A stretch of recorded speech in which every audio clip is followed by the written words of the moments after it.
Okay, good morning, everyone. Thank you for joining us. I am Dr. Pamela Thomas, and this is Cataloging with the EDIA Focus, and Mary Cornell and Katy Egts will be presenting. Take it away, ladies. Hello, all. As Pam said, our topic today is cataloging with an EDIA focus. I am Mary Cornell, a cataloger here at the CMC. And I'm Katy Egts, the metadata cataloger with the CMC.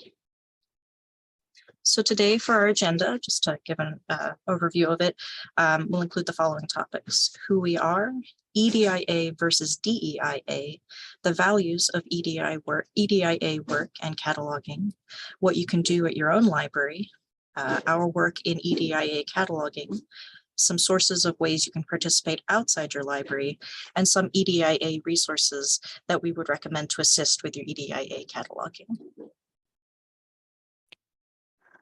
Firstly, we're going to look at who we are. Hello, Mary again here. I have worked in public and academic libraries as well as for a vendor before joining the CMC in October 2021. I have my MLIS from Wayne State University and a degree in creative writing from Western Michigan University. Outside of being your friendly neighborhood librarian, I'm an amateur photographer, huge movie nerd, sometime writer, sometimes gamer, rural initiative, cat mom to a tuxedo cat Merlin, and a real life hobbit. And I'm Katy. I'm the metadata cataloger at the CMC. Previously, I worked as a cataloger with Share, and before that for a public library. I earned my MLIS from the University of Illinois in Champaign-Urbana, and I have degrees in English. I like to spend my time playing board games and games like Dungeons and Dragons with my partner. And now that the weather is cooler, we like taking walks with our two very excitable dogs. And I also have an extremely friendly cat in that picture up there who likes to think he's a dog. First, we wanted to address why we're using the acronym EDIA versus DEIA. We found this quote about placing equity first that we feel explains the importance well. Placing equity before diversity and inclusion focuses on the belief that without equity, efforts to promote diversity and inclusion are laudable, but not sustainable.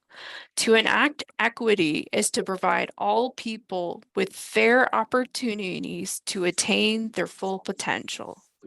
This is a quote from Renee Smith Maddox from Equality at the Forefront of New Equity, Diversity, and Inclusion Committee, by Lynn Lipinski for the University of South California, Suzanne Dworak Peck School of Social Work. And then before fully beginning our presentation, we do just want to acknowledge one thing, that doing EDIA work can definitely be intimidating. You might not know where to begin or where to find resources, what terms to use, or you might be afraid to say the wrong thing, or you might feel like your voice doesn't matter. These are thoughts that we still sometimes have. We want to be clear in the beginning here and say that neither of us are true experts on all aspects of equity, diversity, inclusion, and access. We are both still very much learning and growing too. And it is from this position that we created this presentation, and the feeling that there are probably many others out there like us who want to learn more, but maybe don't know where to start. Work in equity, diversity, inclusion, and access is immensely broad and absolutely cannot be covered in this single presentation, nor should it be able to be. What we do want to cover, however, is an introduction to the main tenets or values of EDIA work, some examples of how you could begin incorporating an EDIA focus in your own cataloging, where to look to become more involved in these conversations outside of your library, and then we will recommend some other general resources to help you get started in your research and education.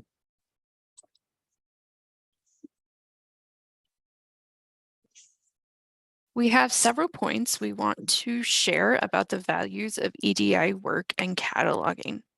Firstly, Equity work in libraries promotes fairness in relations between individuals in society and equal access to wealth, opportunities, and social privilege.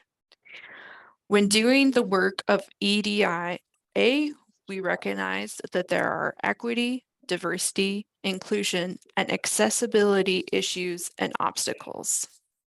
When we do the work of EDIA, we're addressing the bias in LCSH, including the politically driven versus people-driven or natural language concepts that could be utilized in LCSH terminology.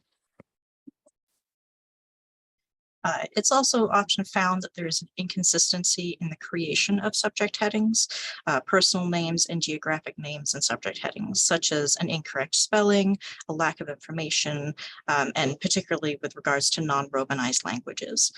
The Library of Congress subject headings is also white-centered and Christian-centered, often also male-centered, and the LCSH often uses problematic language. Cataloging work is also not neutral and never has been. Remaining neutral or objective in your decisions is kind of a myth. Every decision benefits somebody, and historically that's usually been ones with the most power. As catalogers, we are told to remain neutral, unbiased, and objective in our cataloging decisions, and that these are values that shaped the cataloging decisions made before us. Objectivity and neutrality, again, are a myth, an ideal that no human or cataloger could ever fully achieve. We all come to the table with experiences that shape our unconscious biases and that often help support a larger system that from its conception also has bias and prejudice built into it. To catalog with an EDIA focus, it is our job to be aware of our own biases and acknowledge that we can never truly be a neutral or objective in our decision-making. We can, however, make decisions that prioritize inclusivity, respect, and a desire to support voices that have historically been marginalized. Biased decisions are already being made every day by every one of us in our roles as catalogers. And often what is thought to be neutral are choices that benefit the status quo and a system that was inherently built with certain biases and prejudices from its very beginning. For instance, in the Dewey Decimal System, Christianity takes up almost all of the 200s. And I think all other religions are pushed into like 290 to 299. I think it might be 280. I might be wrong on that. And that also the Dewey Decimal System is often white, male, and heterosexual, and able-bodied and cisgendered, being the default in the catalog. And that all others that are different than white, male, heterosexual, able-bodied, and cisgender are defined as other or different from what is sort of almost invisible.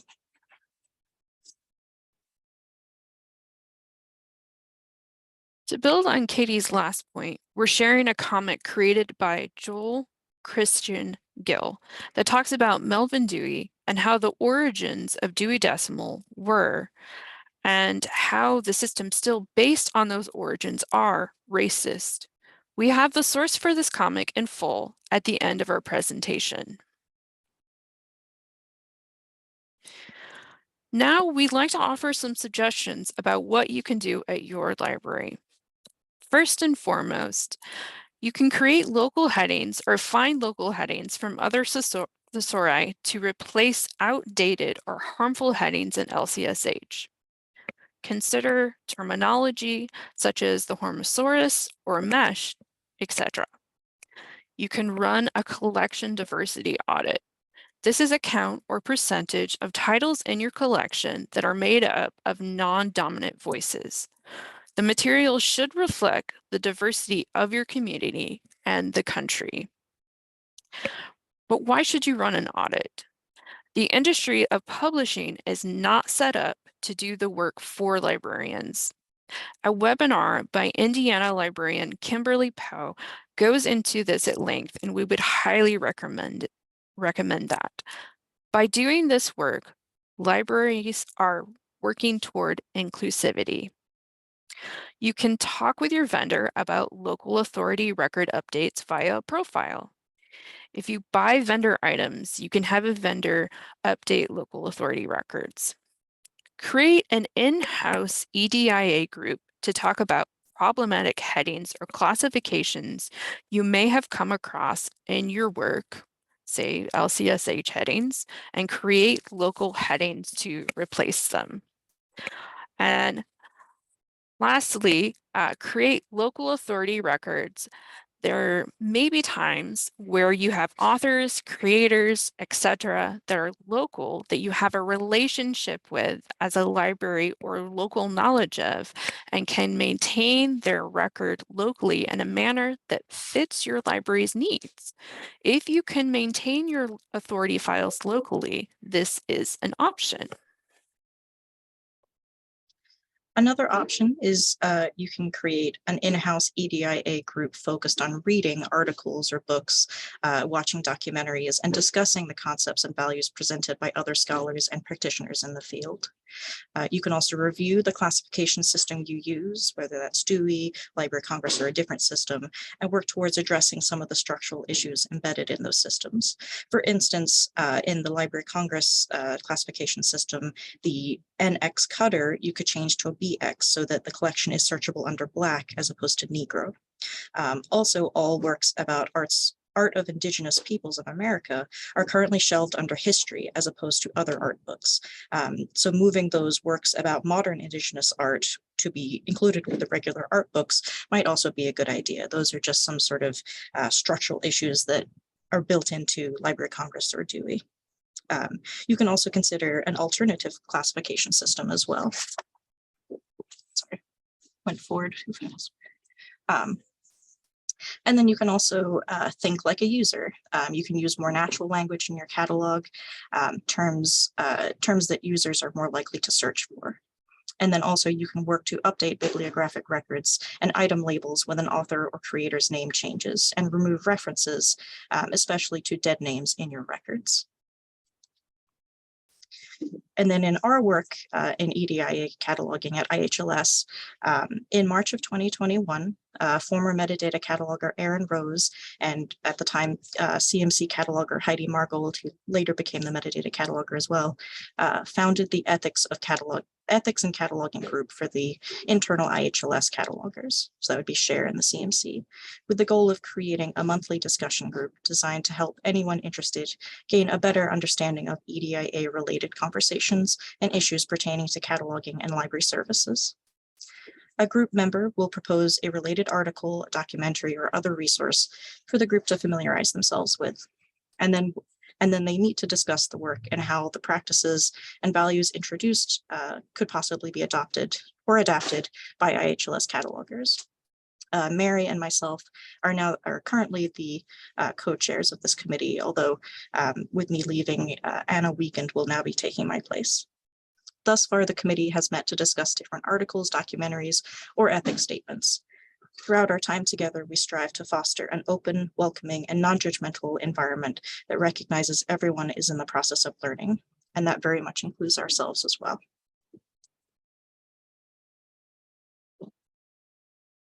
Okay. Next, we're going to be looking at how you can participate outside your library. First, we're looking at a couple of consortium groups here in Illinois. First, we have the DIA and Metadata Networking Group, which started out in Rails. In fall of 2021, a group was announced through the Rails consortium called Diversity, Equity, and Inclusion, or DEI and Metadata Networking Group. The aim of this group is to, quote, foster the importance of a shared understanding of the inclusive library metadata practices in Illinois libraries.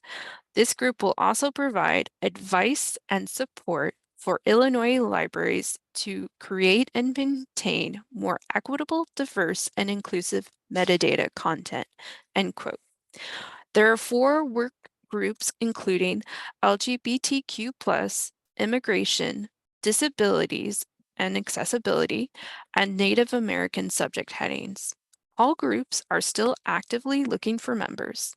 If you are interested in joining one of those subgroups or would like to go to one of their bi-monthly meetings, you can find more information about the group at their website.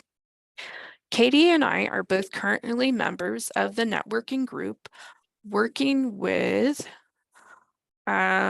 the LGBTQ+ working group. This group's focus is to create a resource that offers guidance to Illinois library staff about subject and genre headings, as well as personal names, with content relating to LGBTQ+ people, concepts, communities, and topics. This work has included looking at subject headings in LCSH, the Homosaurus, genre headings, personal names, etc. We've talked about questions that you as librarians might ask about practices, how to navigate different practical cataloging challenges, etc. Another group available in Illinois is a consortium group through SWAN, a consortium in Northern Illinois. From one of their events, quote, "This is a working group tasked with reviewing SWAN's catalog metadata to ensure it is equitable, modern, and respectful to minority and marginalized groups. Subject headings, name access points, and other descriptive language are all possible topics," end quote. If you're a SWAN library member and would like to join this group, you can search L2 to find one of their meetings, or I'm sure you could also talk to Scott about joining this group. He's the current bibliographic manager. Other ways you can participate outside your library would be to submit proposals for subject headings to the Library of Congress. The Library of Congress is now beginning to accept user warrant as enough justification for terminology to be changed or added, as opposed to literary warrant, which they still accept, but they're now accepting user warrant as well. Preemptively, you could go through the SACO training so that you can submit proposals for subject headings that way as well. And you can also go to the cataloging lab website, which will be linked later. You can also participate in SACO funnels. If you aren't NACO trained, you can go through the NACO training process and begin creating NACO names, update issues if you see them in the catalog as well. You can also attend LCSH editorial meetings, which are now open to everyone, and you can respond to the Library of Congress's, it's called the tentative list emails, and you can voice your support or opposition of newly proposed subject headings and changes to the subject headings. Go back. Go back a slide, please. And lastly, we have you can join the QueerMetadata Collective. The QueerMetadata Collective is a group of catalogers, librarians, archivists, scholars, museum, and information professionals with a concerted interest in improving the description and classification of a queer people in galleries, libraries, archives, museums, and special collections, so CLAMs, and other information systems. The collective's primary goal is to develop a set of best practices for the description, cataloging, and classification of queer information resources and CLAMs. I joined this collective a few months back and am a part of the names and naming work group. We just had our first meeting. My group's purpose at this point in time is to develop policies and procedures for name records and authorities and naming policies. And then we also just have some general EDIA resources that we thought might be helpful to you if you wanted to learn more about this. So first we have the Canadian Research Knowledge Network with the interim Indigenous subject headings.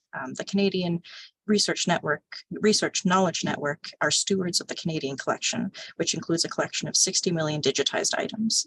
They made it a goal to decolonize Canadian metadata and created this spreadsheet of interim subject headings as a stopgap measure while a national vocabulary is being established. And there's the link right there. And then there's also the cataloging lab, which was mentioned earlier. This is a hub for catalogers to experiment with controlled vocabulary, but also includes information about SACO funnels, and topics in critical cataloging and much more. And that was the experiment with controlled vocabulary section. There's also on the cataloging lab the problem LCSH, and this is a compilation of problematic subject headings that are currently within the Library of Congress subject headings. It also includes a list of preferred terminology. There's also the Cataloging Code of Ethics. This is by the Cataloging Ethics Steering Committee website. This includes a Cataloging Code of Ethics, including a scope, principles to work by, and the committee who created it. This is a really good code of ethics if you're interested in learning more about creating your own code of ethics. Then we also have the Change the Subject documentary by Dartmouth Library. It's a fantastic documentary about students and a librarian at Dartmouth College who work to try and have the subject heading illegal aliens changed in the Library of Congress subject headings. They were a big force in getting that changed in the initial efforts. Okay, and next we have, and I apologize for my pronunciation, Chichimunda's Adichie's The Danger of a Single Story. This is a TED Talk presented by her, and if you've never seen it, we highly recommend that. Next, we have the Diverse Book Finder. This is a great tool to use during diversity audits. This is recommended during Kimberly Poe's diversity audit talk that we mentioned earlier. Also, we have the Homosaurus. This is the foremost thesauri for LGBTQIA+ terminology. It is edited and maintained by librarians. And just so you know, the SHARE Consortium has also decided to include this thesauri as part of their resources for cataloging. We have the Illinois Library Association's Diversity Committee. This is our state-based EDI library committee. You can also find ILA's policy about DEI on this site, which for anyone looking to write policy as they go forward, this could be a helpful resource. Next, we have XWI7XWA library, or the First Nations House of Learning, has created these headings. It's the BC First Nation subject headings. They're used locally at the University of British Columbia. They also have a classification system they have created that is based off of the Brian Deere classification system. If you work with Indigenous collections or materials, this is a valuable resource. And then the last two resources we have listed on this slide are from Karen Jensen, who has created a whole host of information about doing diversity audits. And the very last one, I included this because it looks specifically at equity. And then we also have, if you wanted to access the list of SACO funnels, if you were SACO trained, looking to become SACO trained, or just interested in SACO work, you can find more information about the SACO channels here. There's also the Oregon Library Association Equity, Diversity, Inclusion, and Anti-Racism Toolkit. This is a production of the combined work of librarians from the Oregon Library Association. It contains a wealth of information, and not only does it speak about on EDIA cataloging and collections, it also speaks on creating policies, workplace practices, and staffing.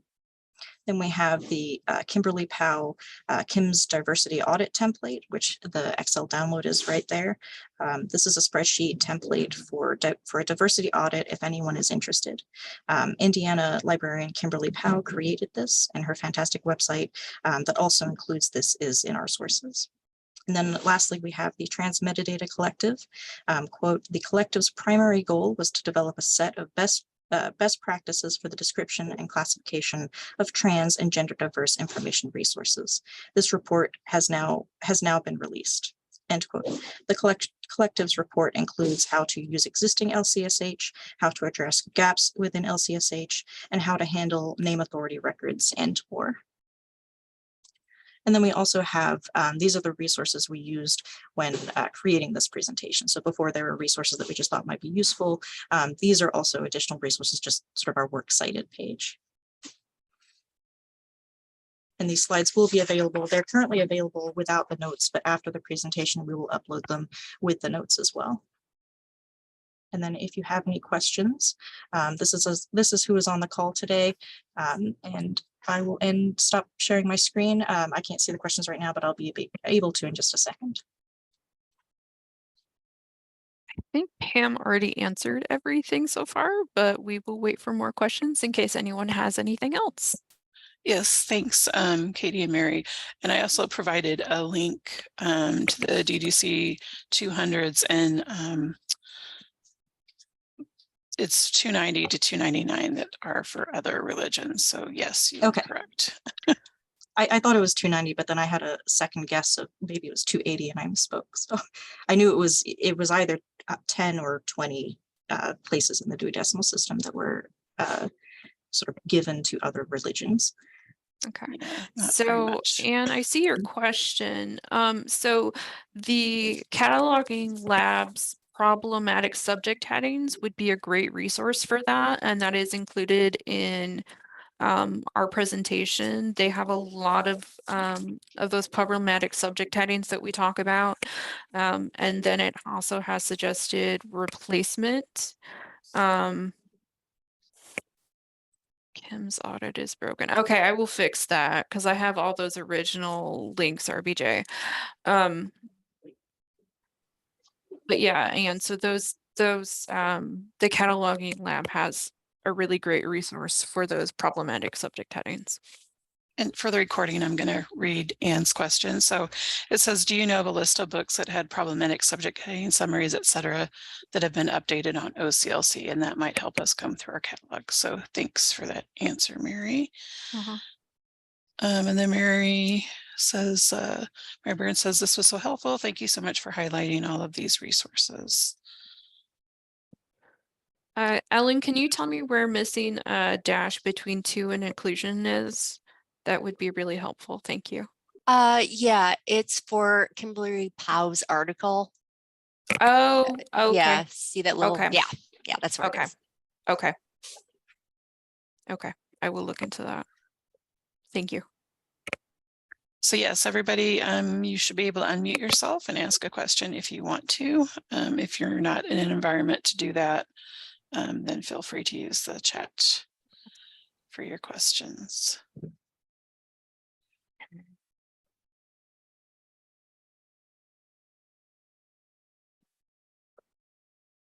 Were there any other questions?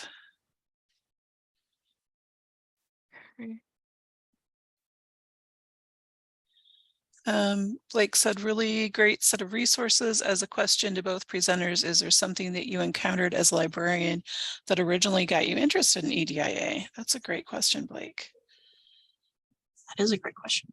I think for me, when I became a cataloger, I kind of came in with this sort of very idealistic, like I believe that everybody was neutral and objective, and that was, you know, the standard that we all live by and breathe by. And I think when I started learning more about sort of the systems we have created, like the Dewey Decimal System or even the Library of Congress classification system, I just started realizing, oh, that's not always the case. There was definitely at least a bias or a sort of a preconceived notions when these systems were created that I guess I had my eyes widened, like open, like I just, you know, I went into this thinking, oh, we're all objective, and there are no biases and no prejudices or anything. And then I realized that Melville Dewey wasn't exactly, you know, a saint or anything. So so I think that was it. That was it for me, was just realizing that there were structural issues even in a system that we are told over and over again is neutral and unbiased. Oh gosh, Blake, do you have time for a cup of coffee? Because for me, it's not just about cataloging, it's also about working with people, because of course I've worked in public libraries, I've worked in academic libraries, and so it's been about the cataloging, but also about working with people. What was really fascinating for me is I worked in an academic law library in Detroit. So you'd get in and you'd search for particular things for law topics, working with public individuals who would come and use the law library in Detroit, and they'd ask questions about certain things, and even some of the things they would ask for, and we're working with the Library of Congress there, and they'd ask for things that you would think were very intuitive, very straightforward, and we wouldn't be able to find anything. So there's that side of it. And realizing that like some of the things that we were coming up with, I'd have patrons kind of react in a way that would make me stop and go, whoa, that's not okay. But then also from the service side of things, for those of you that are public librarians, you might understand this as well.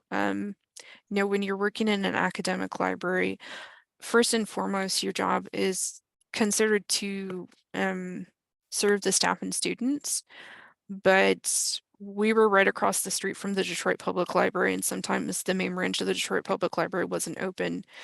And so when we would have public come in, I would have staff that would get very upset when I had public come in, even though we were also supposed to be serving the public. And especially the way that they would treat what they would perceive as our citizens without homes, that really made my brain wake up. So between doing research with the local citizens of Detroit and serving the local citizens of Detroit, that was really my call to kind of make my brain wake up and say, hey, I need to pay better attention. And I think that kind of just emphasizes the bottom line that I think we all strive for, is that we want the systems and the work that we do to be helpful, but also to do no harm. You know, we don't want patrons to come in feeling insulted by the subject headings we have or the service that we get sometimes, especially with that Change the Subject documentary by Dartmouth students. That was because a student said, well, illegal aliens is insulting to me. Why would you have that in your catalog? And the librarian at the time was like, well, that's just the Library of Congress subject heading. Like, it wasn't apparent to her that this would hurt anybody. And I think that's the bottom line, is we want to make sure that our work is helping and not hurting. And I think a lot of us have that mindset, and don't always, think outside the greater world of our brains sometimes, about how things can be harmful and insulting to people. And that Change the Subject documentary, if none of you have watched it, I really strongly encourage you to watch that. It really does open your eyes, just how subject headings can be harmful to people, and that is not certainly not my intent to ever harm people by a word that you need to look up in your OPAC. So just really good. Hang on, we've got a couple comments. Hang on, I got to go back up. RBJ said, very interesting. Thank you for doing this work, and for those of you considering it. Gwen Bumpers said, thank you for that thoughtfulness, Mary. Barb said, great answers, Katie and Mary. And then Josh has a question. How do we talk about balancing issues of common language versus better, more respectful, precise language? Well, I think a lot of that goes to LCSH, but I will let you ladies answer that. And RBJ said common language is not common. Right. Well, not if it's LCSH, it's not. Yeah, that's very true. That's very true.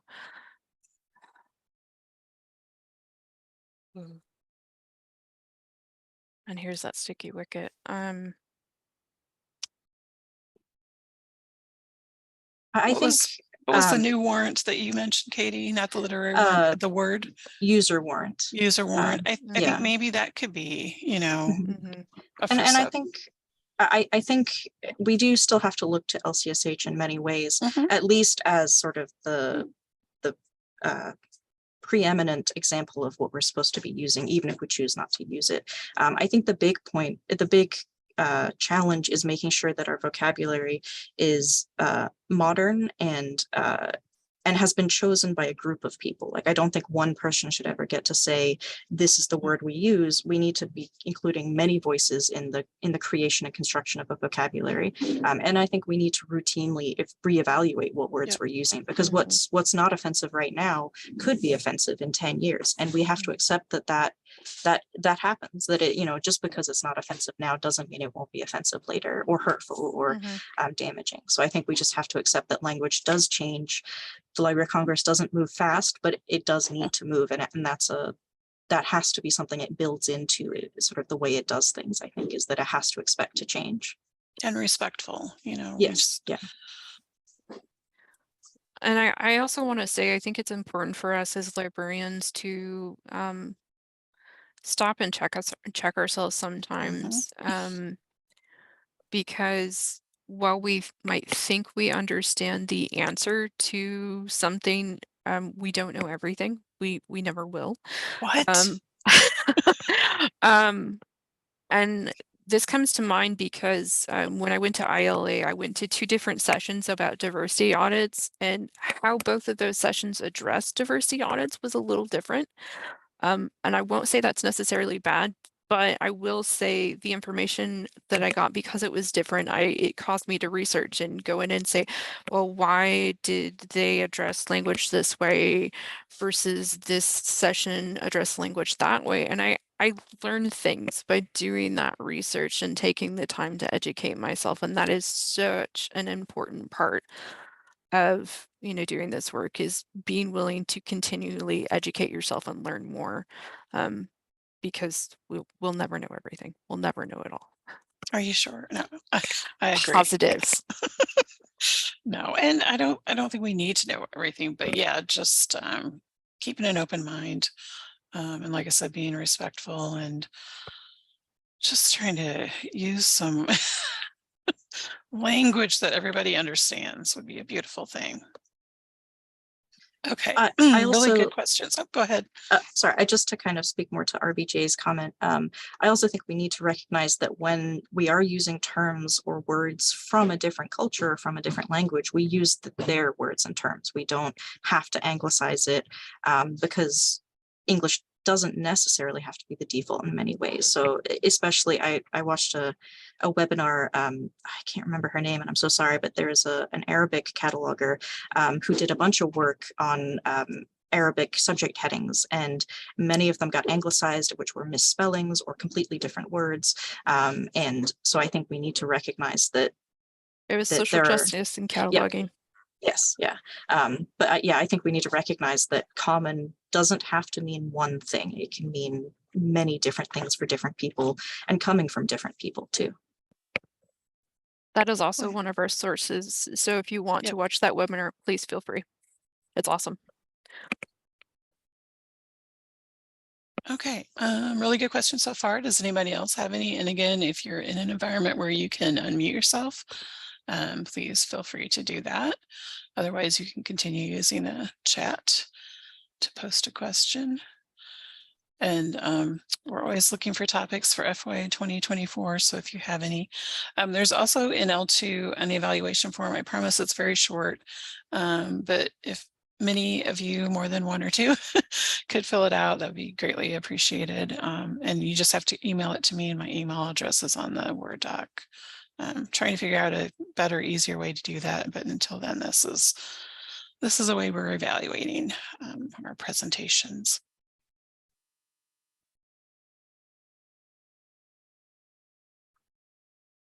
No more burning questions.